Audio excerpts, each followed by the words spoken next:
Sa ika-4 na araw na impeachment trial laban kay Vice President Sara Duterte, gusto na agad isalang ng House Prosecution Team si NBI Director Melvin Matibag bilang testigo sa reklamong grave threat sa Vice President.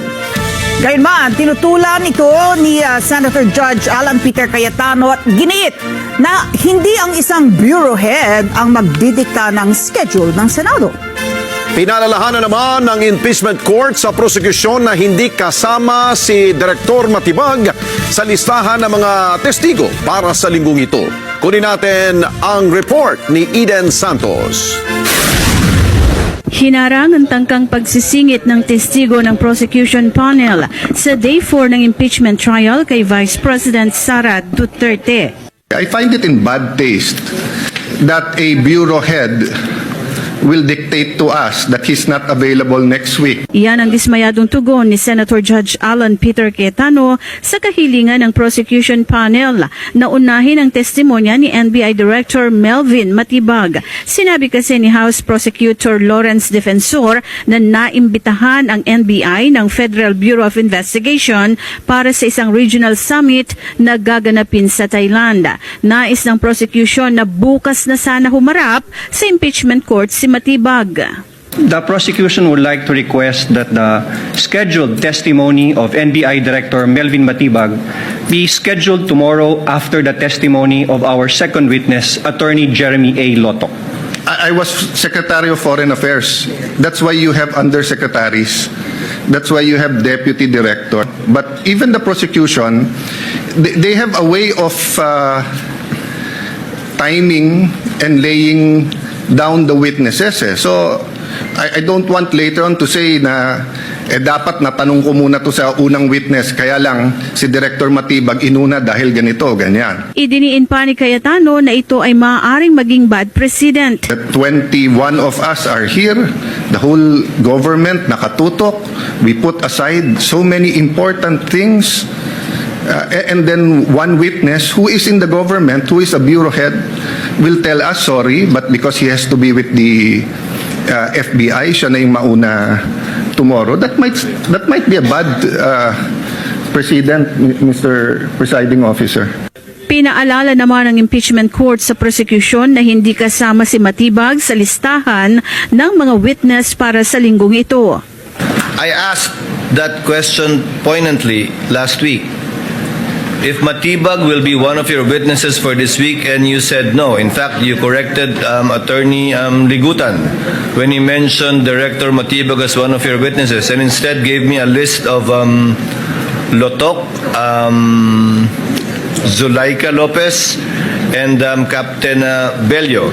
Matibag was not included. Your Honor, that's correct. I gave a list of witnesses scheduled for Monday, Tuesday, and Wednesday.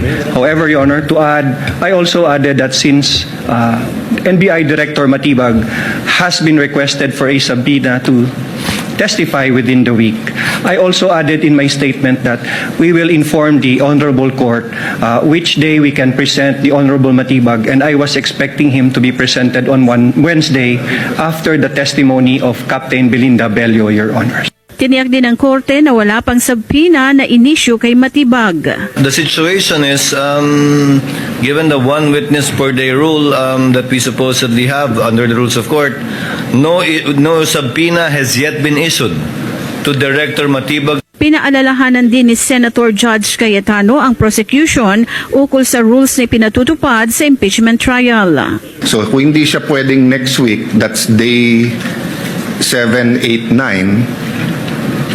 Again, I don't want to dictate sa prosecution or ano, but to suddenly say na tomorrow na siya, when I'm preparing for our oral argument tomorrow and the other witnesses, is a little bit, it's a small inconvenience for today. But if someone objects, I don't think it's really a good rule. You know, rules are important. I'll have to keep, you say technicalities, no, rules are important. So, yeah, anyway, I said my piece, but I hope we will not be able to move faster if we have to accommodate the witnesses, especially if they're in government. Maging ang defense panel ay maring tinutulan ang nais ng prosecution panel. Idiniin ni Defense Counsel Mark Vinluan na labag ito sa 5-day notice rule at procedural process na maaaring magdulot ng delay sa trial. While he was subpoenaed the week before, Your Honor, we are learning that he will be presented this week. So the 5-day notice will not be observed. The prosecution cannot compel also the defense and this impeachment court to present witnesses according to their schedule, considering also that these witnesses have already been identified and determined. Of course, it will be a violation of the basic tenets of fair play, and to join again the manifestation of Senator Judge Cayetano, it will set a bad precedent insofar as surprise witnesses will be allowed at any point in the proceedings. It will also violate our right to cross-examine intelligently. We have done our best to prepare for their witnesses. However, these last-minute changes really affect the preparation involved, Your Honor. Inutusan ng impeachment court ang prosecution panel na isumite ang letter request sa travel authorization para mapag-aralan kung dapat payagan o hindi ang hirit ni Matibag. Eden Santos para sa Mata ng Agila. Matatag, matapang, matapat.